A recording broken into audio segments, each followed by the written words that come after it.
In this explainer, we're exploring the 7 pillars of smart rooftop solar investment. Picture this. A rooftop in Ludhiana.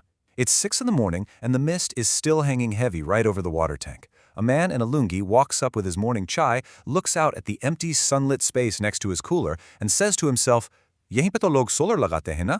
Well, he doesn't know it yet, but that one casual thought, made in the next few weeks, is either going to save him from years of regret or hand him one of the absolute biggest headaches of his life as a homeowner. So what actually separates the two outcomes? I'll tell you right now, it isn't luck. It all comes down to 7 simple things he just never thought to ask about.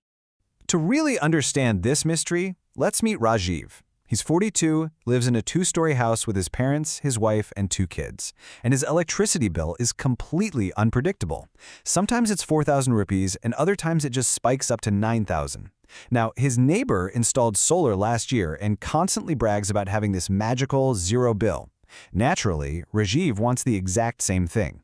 So he just calls the first vendor who put up a hoarding near his colony. 3 weeks later, boom, he has panels on his roof.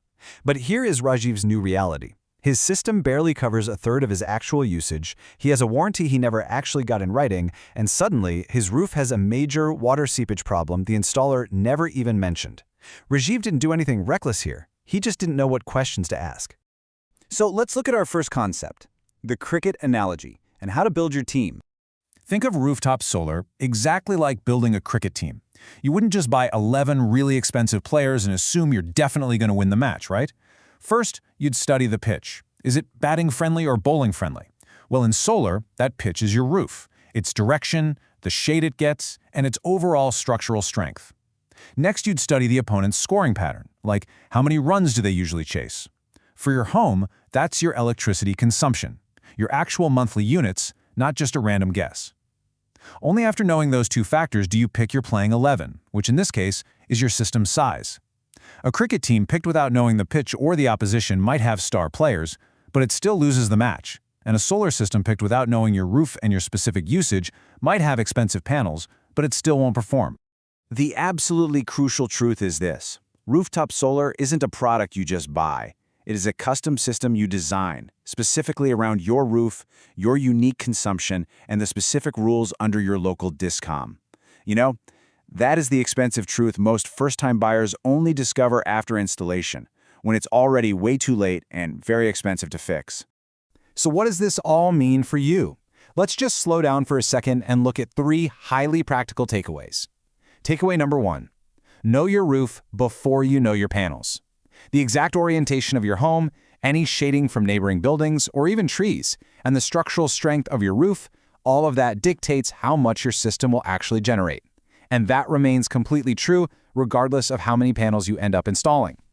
Takeaway number 2. Your last 12 months of bills matter way more than any salesman's pitch.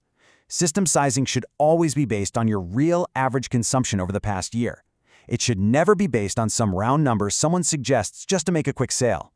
And takeaway 3. A warranty means absolutely nothing if it is not on paper, and it really needs to be from the manufacturer, not just your local installer.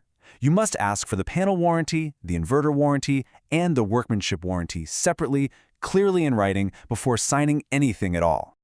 Now there is a fourth, slightly quieter truth we really need to address regarding the actual variables of your solar savings. Government subsidy schemes, net metering rules, and discom approval processes vary significantly by state, and they actually even change over time. You should always verify current schemes on official government portals and definitely consult a qualified professional before finalizing any numbers. Your actual savings depend heavily on your location, your roof condition, your usage pattern, discom regulations, and of course the installation quality. Because of all these moving parts, no one can honestly promise you a fixed savings figure in advance. Which brings us to the core takeaway of this entire explainer. A good solar installation isn't just the one with the most panels on the roof. It's the one that was meticulously designed around your home, not someone else's sales target.